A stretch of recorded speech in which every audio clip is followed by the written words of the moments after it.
Professor Rana, thank you very much for coming to the Institute of Policy Studies.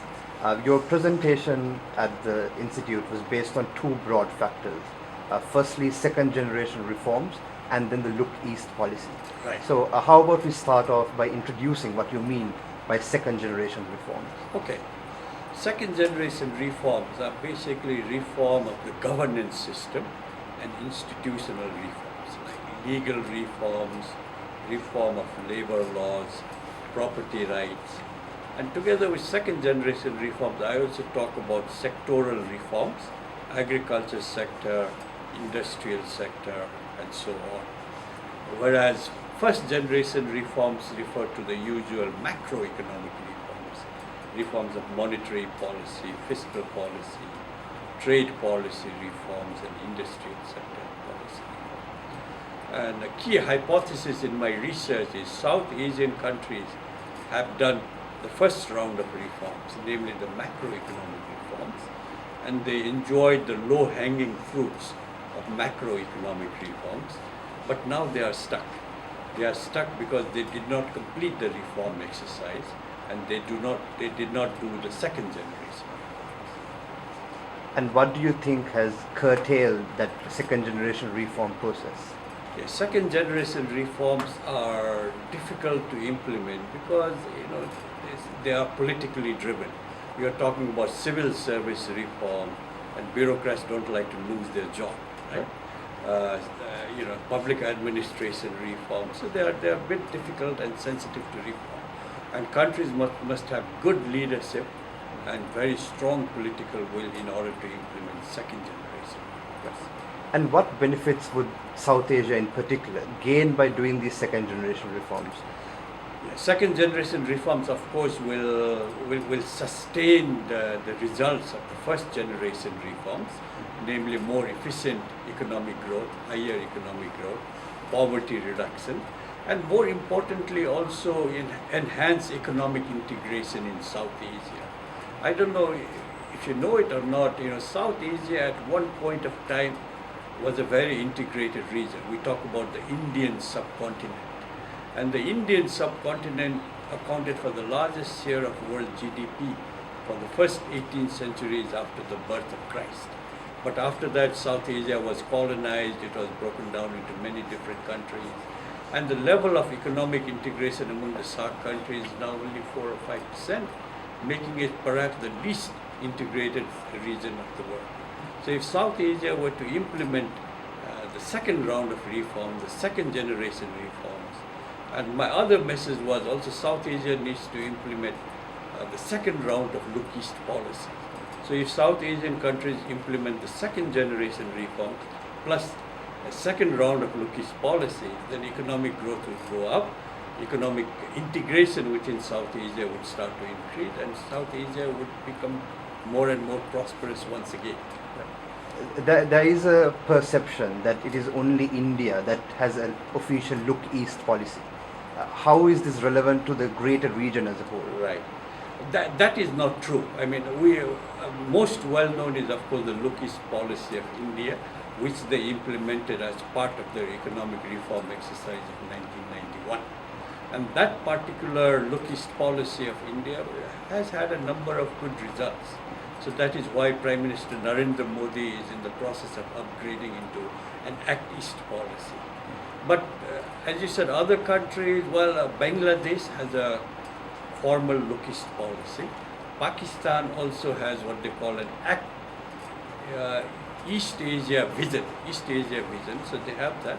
So the three largest countries in SAARC by GDP do have formal Look East policy, but other countries like Sri Lanka, Nepal, Bangladesh, informally they are also looking east. They are getting a lot of capital from China, technology from Singapore, tourists from China, and also foreign investment from Japan. So formally or informally, all South Asian countries are looking east. Now they need to deepen that and move on to the second phase of Look East policy. When we look at the first generation of reforms and the first initiation of the Look East policies, there was some sort of political and economic catalyst that really resulted in that. What do you see catalyzing the second generation of reforms, both reforms as well as the Look East policy? Well, same thing. I mean, political leadership is very important. We have new government in India. Prime Minister Narendra Modi was elected in May 2014 on a platform of economic reforms. He's trying very hard, no? And if he succeeds, other South Asian countries will also come in, I suppose. Mr. Modi announced a neighbor first policy, although we haven't seen that implemented yet, but hopefully it will be. And if a giant economy in South Asia were to move ahead, other countries would be pulled in as well. So it is basically, we need strong leadership, a political will, especially since these reforms are so difficult and so sensitive to implement. One of the constraints and one of the creators of the lack of political will for South Asian integration of sorts is the fact that our export baskets are very similar, and there is a competitiveness of exports rather than a complementarity. Yes, sir. Do you feel that production networks or the creation of production networks could address these limitations? Well, in our study, what are the simulation of the computable general equilibrium models that we have, so that if, for example, India were to join were to have a free trade agreement, say with ASEAN plus China, Japan and Korea, certainly India would benefit, but other countries like Nepal, Pakistan, Sri Lanka would lose. But if all countries joined India, and I mean all countries including India joined this bigger FTA, then all countries would benefit. Levels of trade would go up and level of economic integration would increase. And then how do production networks, the creation of production networks, help South Asia as a region? Production networks have tremendous benefits, dynamic benefits, as compared to the older theories of trade which talk about the static comparative advantage theory of trade and all that stuff. Here we're talking about the dynamic benefits. For example, if countries join production networks, you get technology just like that. You don't have to wait for some foreign investor to come in and need to import capital. So technology comes in, capital comes in, and then the network benefits. You are joining the whole world. No? And what matters is comparative advantage in parts and components, not in the whole entire good. So. Finally, to wrap up this interview, we see now with China's economic reforms currently, and even Japan to an extent, that they are trying to slowly decouple away from production networks in Southeast Asia, in East Asia. Do you feel that as these countries decouple, that these will relocate to South Asia and potentially Africa and other regions as well?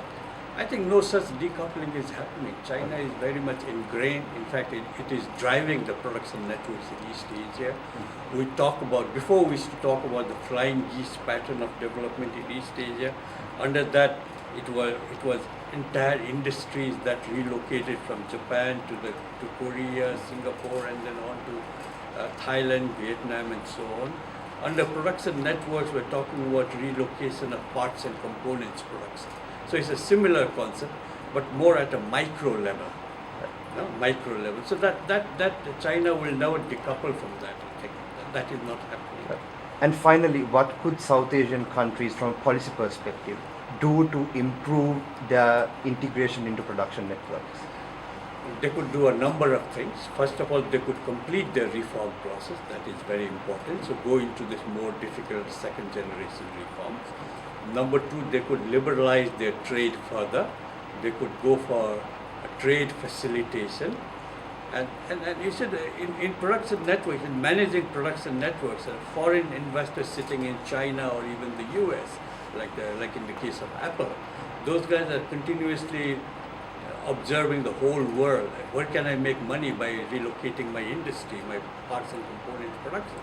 So it's very important to have a well-developed ICT, logistics system, trade facilitation at the border, and infrastructure. Very important to have those. Thank you very much, Dr. Rana, for your insights, and I thank you for visiting the Institute of Policy Studies of Sri Lanka. Thank you very Thank you. much. Enjoyed being here. Thank you very much.